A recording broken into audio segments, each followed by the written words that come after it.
السلام علیکم ورحمۃ اللہ وبرکاتہ۔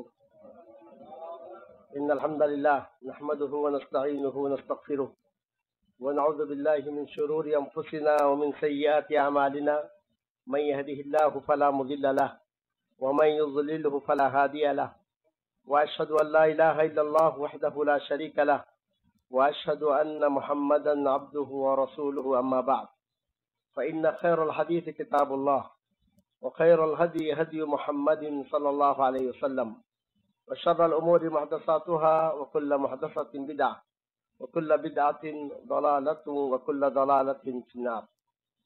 برادران اسلام، حمد و تعریف و شکر و احسان اللہ رب العالمین کے لیے ہے، جس کے فضل و کرم اور توفیق سے آج ہم جنت کی کیاریوں میں سے ایک کیاری میں جمع ہیں۔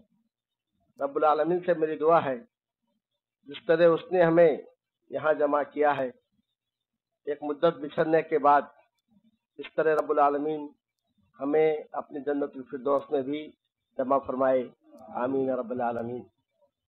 برادران اسلام، آج کا دور یقیناً فتنوں کا دور ہے۔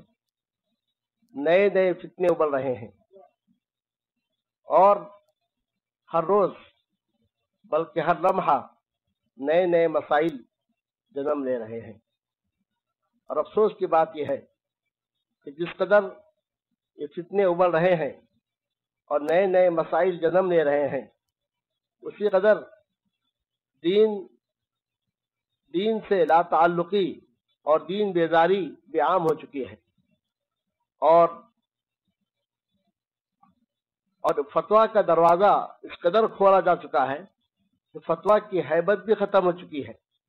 ہر شخص اپنی جگہ مفتی بنا بیٹھا ہوا ہے، اور دین کے نام پر جو چاہتا ہے کہتا جاتا ہے، جبکہ دین کا مسئلہ اس قدر اہم مسئلہ تھا کہ اس مسئلے میں مکمل احتیاط برتا جائے، بغیر دلیل کے، بغیر برہان کے کوئی بات نہیں کہی جائے۔ مگر آج آپ دیکھیں گے کہ سب سے زیادہ ایسا مسئلہ کہ جس کے جانب سے انسان بالکل غفلت برتتا ہے، وہ دین کا مسئلہ ہے۔ بغیر کسی دلیل کے، بغیر کسی علم کے انسان جو چاہتا ہے دین کے بارے میں کہتا ہوا چلا جاتا ہے۔ تو معزز سامعین کرام، سوال یہ ہے کہ یہ جو نئے نئے فتنے نکل رہے ہیں اور اس طریقے سے نئے نئے مسائل جنم لے رہے ہیں، اور یہ نہیں پتا کہ اس کے آڑ میں کس کا ہاتھ ہے، کوئی صہیونی ذہن ہے یا یہودی فکر ہے، یا کہ اس کے اندر کفر و نفاق جو چھپا ہوا ہے، تو اس کے پتہ لگائے بغیر جس انداز سے ہمارے نوجوان اس کے لپیٹ میں آ رہے ہیں، اس کا علاج کیا ہے اور اس کا حل کیا ہے۔ مختلف جگہوں میں جانے کا موقع ملا، بے شمار جگہوں میں جوانوں سے ملاقات ہوئی، نوجوانوں سے ملاقات ہوئی۔ نوجوانوں میں دین کے تعلق سے جوش ہے اور اس طریقے سے جذبہ بھی موجود ہے، لیکن جو دین کا لبادہ اوڑھ کر نئے نئے فتنے سامنے آ رہے ہیں، سب سے پہلے اس کا شکار نوجوان ہو رہے ہیں۔ تو اس لیے ہر جگہ سوال یہی ہوتا ہے کہ ان فتنوں سے ہم اپنے جوانوں کو کیسے بچائیں، ان مسائل میں ہم اپنے نوجوانوں کی، نئی نسل کی کس طرح جو ہے ہدایت کریں۔ معزز سامعین کرام، علاج وہی ہے جو پرانا ہے، اور وہی ہے معزز سامعین کرام کہ سب سے پہلے ضرورت ہے اس بات کی کہ ہم اس امت کو قرآن مجید سے جوڑیں۔ آج یہ امت قرآن مجید سے بہت دور ہوتی چلی جا رہی ہے۔ کتاب مجید کی تلاوت کرنے والے بہت کم لوگ رہ چکے ہیں، اس کا معنی سمجھنے والے، اس میں تفکر کرنے والے، اس میں تدبر کرنے والے بہت کم رہ چکے ہیں۔ تو ضرورت ہے اس بات کی کہ ان فتنوں سے نکلنے کے لیے کہ ہم اس امت کو، اس نسل کو قرآن مجید سے جوڑ دیں۔